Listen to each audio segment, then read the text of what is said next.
আসসালামু আলাইকুম। আজকে আমি এই কাপড়গুলো আমাদের ওয়াশিং মেশিনে ওয়াশ করব। আর এই কাপড়গুলো ওয়াশ করব যে আমাদের কাপড়ের সাধারণত কলারের ময়লাগুলো পরিষ্কার হতে চায় না। এই জন্য আমি আপনাদেরকে দেখিয়ে দিব আপনারা কলারটা কিভাবে একটু ঘষা দিয়ে একটু ওয়াশিং মেশিনে দিলে কাপড় সুন্দর পরিষ্কার হবে।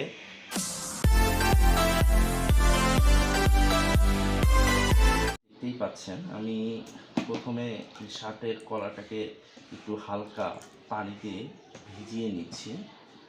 এরপর সামান্য ডিটারজেন্ট বেশি চলে আসছে, সামান্য ডিটারজেন্ট উপর দিয়ে ছিটিয়ে দিচ্ছি। আমাদের ব্রাশটা দিয়ে একটু ঘষা দিব। আসলে ওয়াশিং মেশিনে যেটা হয় সাধারণত যে কোনো শার্ট বা প্যান্টের মানে ফ্রন্ট সাইডগুলো যে লুকানো জায়গা ছাড়া পরিষ্কার হয়, এই লুকানো জায়গা যেমন কলার, হাতের কলার, এগুলো একটু পরিষ্কার হতে চায়। কাজেই আপনারা যদি এইভাবে একটু হালকা আলতো করে ঘষে দেন, সেক্ষেত্রে ভিডিওটাই আজকে এই কাপড় ওয়াশ নিয়ে সাইডটাতে একটু পরিষ্কার করে নিচ্ছি। দেন আচ্ছা, এবার আমরা ওয়াশিং মেশিনে কাপড়গুলো দিয়ে দিচ্ছি। আসলে এখানে ডিটারজেন্টের বিষয়টা অনেক, এখানে ডিটারজেন্ট বক্স আছে, যেহেতু এটি অটোমেটিক মেশিন, তো অনেকে ডিটারজেন্ট এই বক্সে দেন। তবে আমি সাজেস্ট করব এই বক্সে দেওয়ার থেকে এই ডিটারজেন্টগুলো যদি ছিটিয়ে দিতে পারেন, তবে কাপড়গুলো একটু ভালো পরিষ্কার হয়।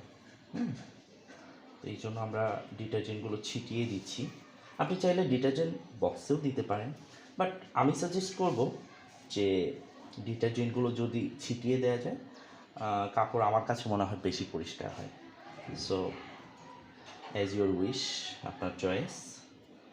এরপর যে আমার ডিটারজেন্ট দেওয়া প্রায় শেষ হয়ে গেছে, আমি এখন মেশিনটি স্টার্ট করব। এই যে আমি স্টার্ট বাটনে প্রেস করছি। এরপরে এখানে প্রোগ্রাম আছে, যেমন normal, heavy, standard, soft, fast. তো আপনার কাপড়ের কোয়ালিটি বুঝে আপনাকে এটা প্রেস করতে হবে, এই প্রোগ্রাম সেট করতে হবে। তো আমি সাধারণত যেটা করি যে আমার যেহেতু শার্ট, প্যান্ট এগুলো হেভি না, আমি যেহেতু অফিসিয়াল ইউজ করি, সেক্ষেত্রে আমি চেষ্টা করি স্ট্যান্ডার্ডে করার জন্য, কারণ এটা আসলে সফট দিলে হবে না। সফটগুলো সাধারণত আপনার পাঞ্জাবি, তারপর টি শার্ট, এই কাপড়গুলো আমার সাধারণত সফট প্রোগ্রাম সেট করতে হয়। তা আমি এবার স্টার্ট বাটনটি প্রেস করছি। এই যে আপনারা দেখেন অলরেডি আমার পানি আসা শুরু হয়েছে। আমি একটু কাছে নিয়ে আপনাকে দেখাই, পানি চলে আসছে। এটি এখন তার প্রয়োজন মতো পানি নিয়ে এটি ওয়াশ শুরু করবে। তো সে পর্যন্ত আমাদের সাথেই থাকুন। হ্যাঁ, এখানে আমি আপনাদের একটা কথা বলতে ভুলে গেছি, সেটি হচ্ছে পানির ড্রেনেজ লাইনটা। আমি জানি না আপনারা কীভাবে সেট আপ করেছেন, বাট আমি এখান থেকে সেট আপ করে আমি আমার বাথরুম অবধি নিয়েছি। সো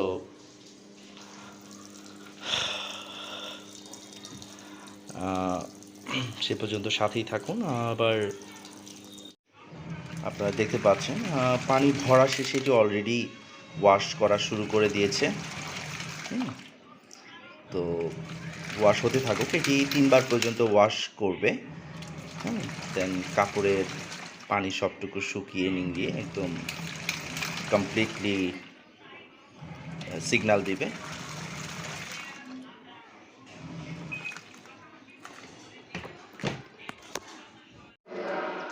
আমাদের কাপড় ওয়াশ শেষ হয়েছে।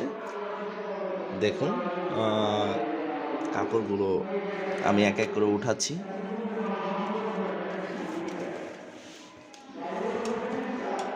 কাপড়ে একদম পানি নেই, সুন্দর পরিষ্কার হয়েছে।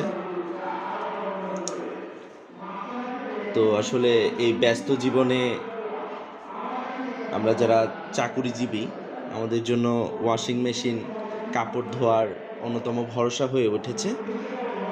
তো আপনারা চাইলে ওয়াশিং মেশিন এর মাধ্যমে খুব সহজেই আপনাদের কাপড়গুলো ওয়াশ করতে পারেন। ধন্যবাদ সবাইকে।